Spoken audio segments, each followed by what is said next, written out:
விநாயக் வைத்தியநாதன் இயக்கத்தில் விஜய் ஆண்டனி, மிருணாளினி, யோகி பாபு ஆகியோரின் நடிப்பில் ரோமியோ உலகமெங்கும் வெற்றி நடை போடுகிறது. விகடன் நேயர்களுக்கு அன்பான வணக்கம்.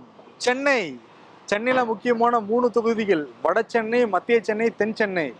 இந்த தொகுதிகளில் வெல்ல போவது யார் பார்த்துடலாமா? வட சென்னையில 4 முக்கியமான வேட்பாளர்கள் களம் காண்றாங்க. தமிழ்நாடு முழுக்க தனித்து களம் காண்ற நாம் தமிழர் கட்சியை சேர்ந்த அமுதினி வேட்பாளராக போட்டிடுறாங்க. மைக் சின்னத்துல வாக்கு சேகரிச்சுக்கிட்டு இருக்காங்க. அடுத்து பாஜகவை சேர்ந்த பால் கனகராஜ், அதிமுகவை சேர்ந்த ராயபுரம் மனோ, திமுகவை சேர்ந்த கலாநிதி வீராசாமி தான் இப்ப இருக்கிற சிட்டிங் எம்பி. இந்த தொகுதியை பொறுத்த வரைக்கும் 11 முறை திமுக ஜெயிச்சதுனால, அதே மாதிரி சட்டமன்றம் பெரும்பாலும் திமுக இருக்கிறதுனால திமுகவுடைய ஒரு செல்வாக்குங்கிறது இந்த தொகுதியில் இருந்துகிட்டே தான் இருக்கு. ஆரம்பத்தில் இருந்து திமுக ஆரம்பிக்கப்பட்ட காலத்திலிருந்து தனி செல்வாக்கு இருந்துகிட்டே தான் இருக்கு.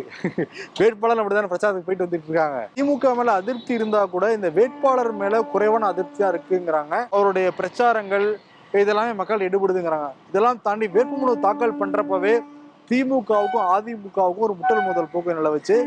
ஏன்னா முதல்ல அதிமுகவை சேர்ந்த வேட்புமனு கொடுக்க வந்தது ராயபுரம்னா கூட முன்னாள் அமைச்சர் ஜெயக்குமார் வந்தாரு. டோக்கன் முதல்ல வாங்கினது நாங்க தான் சொன்னாரு. இப்ப இருக்கிற அமைச்சர் சேகரோ, அவர் முன்னாள் அதிமுககாரரு. வேட்புமனு யார் முதல்ல கொடுக்குறதுங்கிறது பெரிய பஞ்சாயத்து நடந்து, அந்த பஞ்சாயத்து சத்யபிரகாஷ் சாக வரைக்கும் போய் கடைசியில முதல்ல வந்தவங்களுக்கு தான் முன்னுரிமைன்னு சொல்லிட்டு வேட்புமனுல முந்தினாரு ராயபுரம் மனோ. ஆனா வெற்றி வாய்ப்புகள்ல முந்துவாரா அப்படிங்கிறது ஒரு பெரிய கேள்விக்குறி தான். காரணம் என்னன்னா, முன்னாடியே சொன்ன மாதிரி இந்த தொகுதிங்கிறது காலங்காலமா திமுக கிட்ட இருக்கு. அது ஒரு பெரிய பிளஸ் பாயிண்ட். வேட்பாளர் மேல பெரிய அதிருப்தி இல்லை. ராயபுரம் மனோவுக்கு என்ன ஒரு பெரிய பிளஸ் பாயிண்ட்னா, இப்ப சென்னை வெள்ளத்துல பெரிதும் பாதிக்கப்பட்டது அந்த திருவேற்காடு, எண்ணூர் பகுதிகள் எல்லாமே. அது எல்லாமே திமுக மேல ரொம்ப கோபமா இருக்காங்க. அந்த சைடு கொஞ்சம் அதிமுகவுடைய பில்டு ரொம்ப ஸ்ட்ராங்கா இருக்கு. அதனால இந்த திமுக அதிருப்தி, அப்புறம் மோடி மேல இருக்கிற அந்த அதிருப்தி, ஏன்னா தொழிலாளர்கள் நிறைய பேர் இருக்காங்க. தொழிலாளர்கள் திமுக பல பேருக்கும், திமுகவையும் பிடிக்காம பிஜேபி நிறைய பேர். அதே மாதிரி ஜெயக்குமார் களத்தில் இறங்கி ராயபுரம் மனோகா வேலை பார்த்துட்டு இருக்காரு. அதுவுமே கொஞ்சம் எடுபடுதுங்கிறாங்க. பல ஏரியாக்கள் மீனவ சமுதாயம் இருக்கிறதுனால அந்த வாக்குகளும் அதிமுக வரும்னு நம்புறாரு ராயபுரம் மனோ. இன்னொன்று என்னன்னா, இந்த தொகுதியை பொறுத்த வரைக்கும் ஒரு கம்யூனிஸ்ட் பெல்ட்னே சொல்றாங்க. கம்யூனிஸ்ட் நிறைய பேர் கம்யூனிசம் சித்தாந்தம் கொண்டவர்கள் கம்யூனிஸ்ட் பெல்ட் தொகுதியில் இருக்கிறதுனால அந்த வாக்குகளுமே திமுக வர்றது ஒரு பெரிய பிளஸ் பாயிண்டா பார்க்கப்படுது. பால் கனகராஜ் அவர் பிரச்சாரம் பண்றாங்க. அந்த அளவுக்கு அந்த பிரச்சாரம் எடுபடலாம் தான் சொல்றாங்க. திமுக பிடிக்காதவங்க, இந்த மலை வெள்ளத்துல, இந்த மலை சின்னத்துல திமுக மிதக்க விட்டுருச்சு, ஊழல் கட்சி, குடும்ப கட்சி அப்படின்னு தான் பால் கனகராஜ் பிரச்சாரம் பண்ணிக்கிட்டு இருக்காரு. மோடி செய்த சாதனை சொல்லி பால் கனகராஜ் பிரச்சாரம் பண்ணிட்டு இருக்காரு. எது எப்படி இருந்தாலுமே பால் கனகராஜ் மூடாறு தான் தள்ளப்படுறாருங்கிறது தெரியுது. ராயபுரம் மனோ நல்லா மக்கள் செல்வாக்குள்ளவர் தான். இந்த பகுதி மக்களுக்கு நல்லா அறிஞ்சவர் தான். அதனால ராயபுரம் மனோ வாக்கு வாங்க 2ஆம் இடத்துக்கு வருவாங்க. கலாநிதி வீராசாமி இந்த முறை அவர் வெல்றதுக்கான வாய்ப்பு இருக்குன்னு சொல்றாங்க. மத்திய சென்னை தொகுதியில முடிசூட போவது யார்? பரப்பளவுல கம்மியா இருந்தா கூட மக்கள் தொகை அதிகம் கொண்ட பகுதி மத்திய சென்னை. மத்திய சென்னையில் என்னன்னா, தமிழ்நாட்டுல முக்கியமான அடையாளங்கள்னு சொல்லப்படுற பல விஷயங்கள் இருக்கு. தலைமைச் செயலகம், மெரினா பீச், நேப்பியார் பிரிட்ஜு, அப்புறம் சேப்பாக்கம் ஸ்டேடியம், இதெல்லாம் தாண்டி அண்ணா, கலைஞர், எம்ஜிஆர், ஜெயலலிதா நினைவிடம் எல்லாமே இந்த பகுதியில் தான் அமைஞ்சிருக்கு. இந்த தொகுதியில முக்கியமான வேட்பாளர்கள் களம் காண்றாங்க. ஒன்று இப்ப இருக்கிற திமுக எம்பி தயாநிதி மாறன், அடுத்து அதிமுக கூட்டணியில் இருக்கிற தேமுதிகவை சேர்ந்த பார்த்தசாரதி, பாஜக வேட்பாளர் வினோத் செல்வம், நாம் தமிழர் வேட்பாளர் கார்த்திகேயன். நாம் தமிழரை பொறுத்த வரைக்கும் இளம் தலைமுறை வாக்குகளை குறி வச்சு வாக்கு சேகரிச்சுக்கிட்டு இருக்காங்க. அதெல்லாம் தண்ணி நம்ம கணிசமான வாக்குகள் சீமானுக்கு எப்பயுமே விழுகும். தமிழ்நாட்டில் 40 தொகுதியில் இல்லாத அளவுக்கு இந்த தொகுதியில் நம்ம வாக்கு சேகரிக்கணும்னு நினைச்சு முயற்சி பண்ணிக்கிட்டு இருக்காரு மைக் சின்னத்துக்கு கார்த்திகேயன். பார்த்தசாரதி வருவோம். அதிமுக கூட்டணியில் இருந்தா கூட இந்த தொகுதியை பொறுத்த வரைக்கும் அதிமுக வேலை செய்யறதுல ஆர்வம் காட்டவே இல்லைன்னு சொல்லலாம். தேமுதிகவுக்கான அந்த பேசுமே தொகுதியில் இல்லை. வேட்பாளர் பார்த்தசாரதி பிரச்சாரத்தையே வரதில்லைன்னு சொல்றாங்க. வெயில் அடிக்கும் வேர்க்கும் தோக்க போறதுக்கு எதுக்கு இவ்வளவு தூரம் பிரச்சாரம் பண்ணணும்னு நினைச்சாரான்னு தெரியல. பிரச்சாரத்தையே வரல அவரு. அதனால அவருடைய தோல்விங்கிறது உறுதியாகுது. போட்டின்னு பாக்குறப்ப வினோத் செல்வத்துக்கும் தயாநிதி மாறனுக்கும் தான் இருக்கு. வினோத் செல்வம் நிச்சயம் நம்ம கணிசமான வாக்குகள் வாங்கலாம், கொஞ்சம் முயற்சி பண்ணா தயாநிதி மாறனை பீட் பண்ண நினைக்கிறாரு. காரணம், அவர் பலமுறை இதே தொகுதியில் மத்திய சென்னை தொகுதியில் தயாநிதி மாறன் எம்பியா இருந்திருக்காரு. தொகுதிக்கு பெருசா எதுவும் பண்ணல அப்படிங்கிற பிரச்சாரத்தை முன்னெடுக்கிறாரு வினோத் செல்வம். அதே மாதிரி செலவு பண்றதுல வினோத் செல்வம் தயக்கமும் காட்டுறது இல்லைங்கிறாங்க. பல இடங்கள்ல வினோத் செல்வத்துக்கு இங்க வேலை செய்யறதுக்கு ஆட்கள் இருக்காங்க. ஏரியாவும் பிரச்சாரம் பண்ணிக்கிட்டு இருக்காரு. முக்கியமா மார்வாடி சமூகம், ஜெயின் சமூகம், சமூக வாக்குகளை குறி வச்சு அவருடைய பிரச்சாரங்கள் எல்லாமே இருக்கு. அதெல்லாம் தாண்டி 1,28,28,000 குடிசை பகுதிகள் இருக்கு. இந்த குடிசை பகுதிகளுக்கும் போய் வாக்கு சேகரிக்கிறாங்க பிஜேபியில். அடுத்து தயாநிதி மாறன். தயாநிதி மாறனை பொறுத்த வரைக்கும் பல முறை இதே தொகுதியில் எம்பியாக இருந்திருக்காரு. மக்கள் அறிஞ்ச முகம்தான் தயாநிதி மாறன். இதெல்லாம் தாண்டி திமுகவுக்கு இந்த தொகுதியில் எதிர்ப்புகள் ரொம்ப கம்மியாக தான் இருக்குது. அதுவும் திமுக கோட்டைன்னு பார்க்கப்படுற ஒரு நாடாளுமன்றம் இருக்கிற 6 சட்டமன்றமே திமுக வசம் தான் இருக்கு அப்படிங்கிறது ஒரு பெரிய பிளஸ் பாயிண்டா பார்க்கப்படுது தயாநிதி மாறனுக்கு.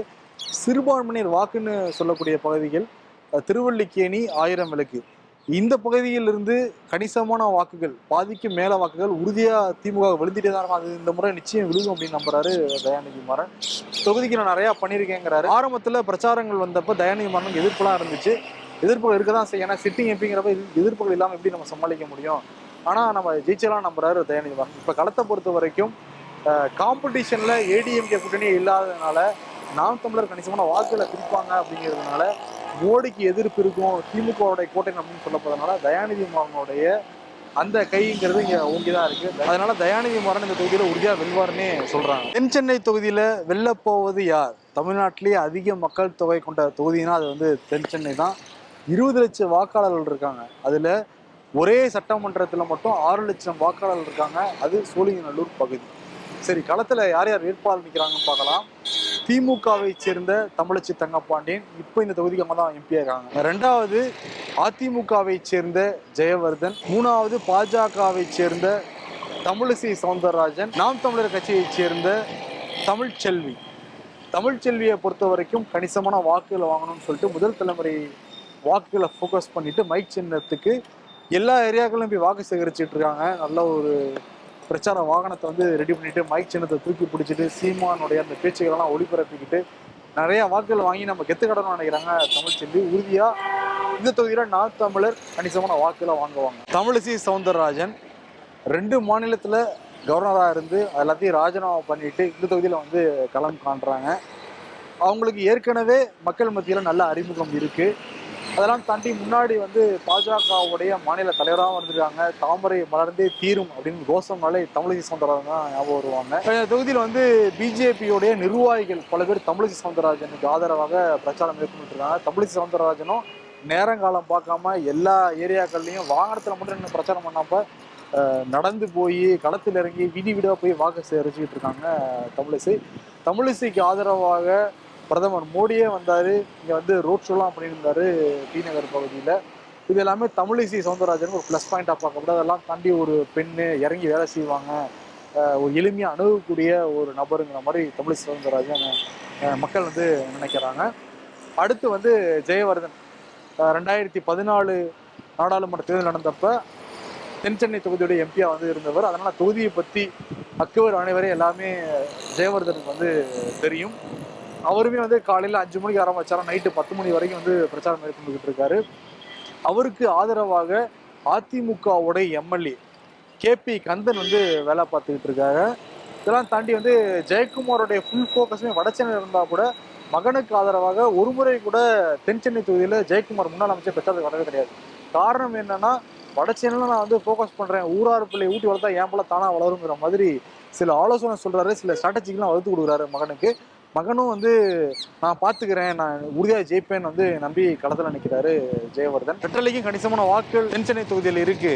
அப்புறம் திமுகவை பிடிக்காதவங்க, முக்கியமாக தமிழச்சி தங்கப்பாண்டியன் செயல்பாடுகள் மேலே அதிருப்தியில் இருக்கவங்க, மோடியை பிடிக்காதவங்க போன்ற எல்லா வாக்குகளும் நம்மளால் அறுவடை பண்ண முடியும்னு நினைச்சு ஜெயவர்தன் வாக்கு சேகரிச்சுட்டு இருக்காரு. அடுத்து தமிழச்சி தங்கப்பாண்டியன். தமிழச்சி தங்கப்பாண்டியன்னா தென் சென்னையோடைய இப்போதைய எம்பியா வந்திருக்காங்க. மீண்டும் இதே தொகுதியில் வந்து களம் காண்றாங்க. இவங்களை பொறுத்த வரைக்கும் என்னன்னா, முன்னாடி சொன்ன மாதிரி சோழிங்கநல்லூர் சட்டமன்ற தொகுதியில 6 லட்சம் வாக்குகள் இருக்கு. அந்த 6 லட்சம் வாக்குகள்ல பாதிக்கு மேல உறுதியா திமுக வருங்கிறாங்க. அது ஒரு சட்டமன்றத்திலிருந்தே பாதிக்கு மேல வாக்குகள் எடுத்தாலும் நம்மளோட வெற்றி உறுதியாக நினைக்கிறாங்க தமிழச்சி தங்கப்பாண்டியன். தமிழச்சி தங்கப்பாண்டியன் அந்த சோழிங்கநல்லூர் பகுதியில வாக்கு சேகரிக்க ஆரம்பிக்கிறப்பவே சோழிங்கநல்லூர் எம்எல்ஏ அரவிந்த் ரமேஷ் ஒரு கிரெயின்ல பிரம்மாண்டமான மாலையெல்லாம் வந்து கட்டி அவங்க வந்து வரவேற்றாங்க. போராட்டம் எல்லாமே தமிழச்சி தங்கப்பாண்டியன் கொஞ்சம் ஆதரவு இருக்காங்க. ஆரம்பத்துல பல இடங்கள்ல மக்கள் கேள்வி கேட்டாங்க, பாருங்க எங்களை வந்து வெள்ளத்துல மிதக்க விட்டுட்டீங்க, 2019 நீங்க வாக்குறுதியெல்லாம் வந்து கொடுத்தீங்க, அதே மாதிரி சென்னை மழைநீர் அந்த வடிகால் பணிகள்லாம் முறையாக நடக்கவே இல்லைன்னு பல அதிருப்திகள்லாம் தமிழிசை தங்கப்பாண்டியன் வெளிப்படுத்தினாங்க. அதெல்லாம் தாண்டி தமிழ்நாடு அரசு இந்த சென்னை மக்களுக்கு வந்து 6000 ரூபாய் பணம் கொடுத்தாங்க அந்த மழை வெள்ளத்தால் பாதிக்கப்பட்டவர்.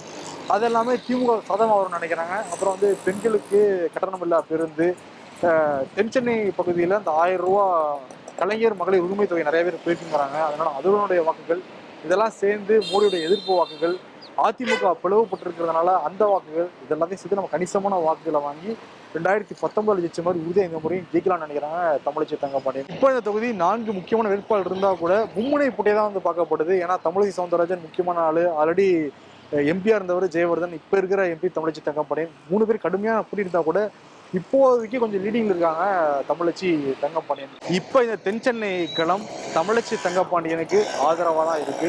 2வது இடம் ஜெயவர்தன், 3வது இடம் வேணா தமிழிசை கிடைக்கலாம்னு வந்து சொல்றாங்க. 4வது இடம் கணிசமான வாக்குகள், முதல் தலைமுறை வாக்குகளை வாங்கலாங்கிறாங்க நாம் தமிழர் கட்சியை சேர்ந்த தமிழ்ச்செல்வி.